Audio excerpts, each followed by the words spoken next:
It's Stonewall 50, and I'm trying to wrap my head around that. It's a little difficult for, I think, all of us who've come that long road.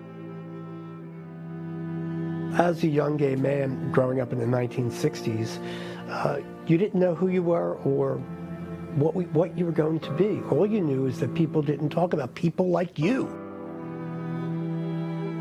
Then I was wondering, why was I different than everybody else? And then, of course, you kept hearing rumors about these people who were degenerates, these people who were immoral. And I thought that wasn't me.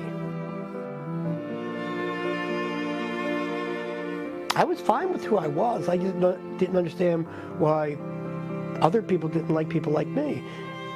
And you couldn't find out anything about people like me. There was no information. We were invisible. Feeling that I was the only gay person in Philadelphia in the world, because there were no gay people in Philadelphia, I ended up moving to New York on May 10th, 1969, which in a sense was my Liberation Day.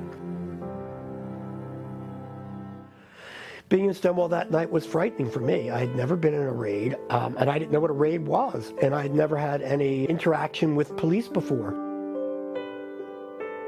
When they came barging into the bar, I was absolutely shocked at the behavior I saw. They were banging people up against the wall, slamming them, I guess would be a better term, yelling every kind of name you could possibly imagine at them.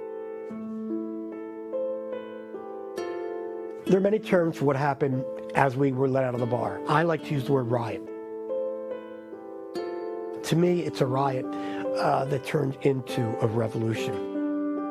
No one knew standing outside there what we were going to do or why we were even standing outside there. We were quiet at first. Then as people would come out, people would start applauding. Finally, there were more of us outside than people inside the bar. Inside the bar were just the police and the few workers of the bar. They opened the door and said disperse. For whatever reason, we did not. We'd pick up stones or cans that were on the street, anything that was on the street, and started throwing it at the door. At first, just a few little things. Next time they opened it, a barrage, to the point where they couldn't get out of the bar. In a sense, for the first time in history, the people that the police had always imprisoned have now imprisoned the police. Stonewall really wasn't one night. Wasn't 4 nights, wasn't 6 nights, it wasn't 7 nights. Stonewall was 365 nights. Because from the ashes of Stonewall came Gay Liberation Front.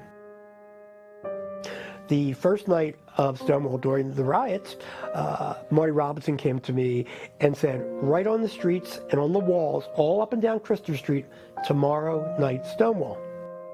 That led to the second night of Stonewall. Third and fourth nights, we were leafleting on the street, which defied the police because homosexuals weren't allowed to gather together on the streets. And hell no, they weren't allowed to leaflet, against the police. We were daring them to arrest us.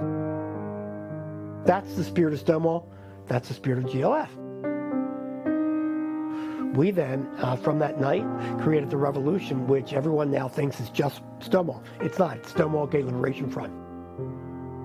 We were out loud and in your face. We were no longer going to be invisible. That's what we stood for. We were also going to redefine ourselves. We weren't going to let society tell us who we were. We were no longer that clinical term homosexual. We were whatever we wished to define ourselves as.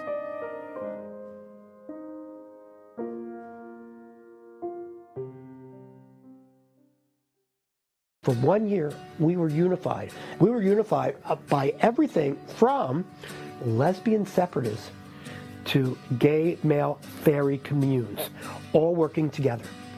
That had never happened before. And we did that for a whole year, and if all of that were not enough, at the end of the year, we created what you now call Gay Pride.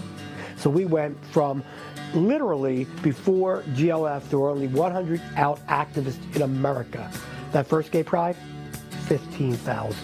Creating a grassroots, diversified community was magic and created the gay movement we have today.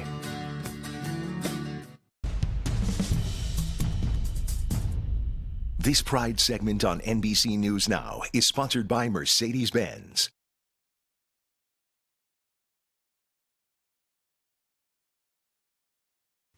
Hey, NBC News viewers, thanks for checking out our YouTube channel. Subscribe by clicking on that button down here and click on any of the videos over here to watch the latest interviews, show highlights, and digital exclusives. Thanks for watching.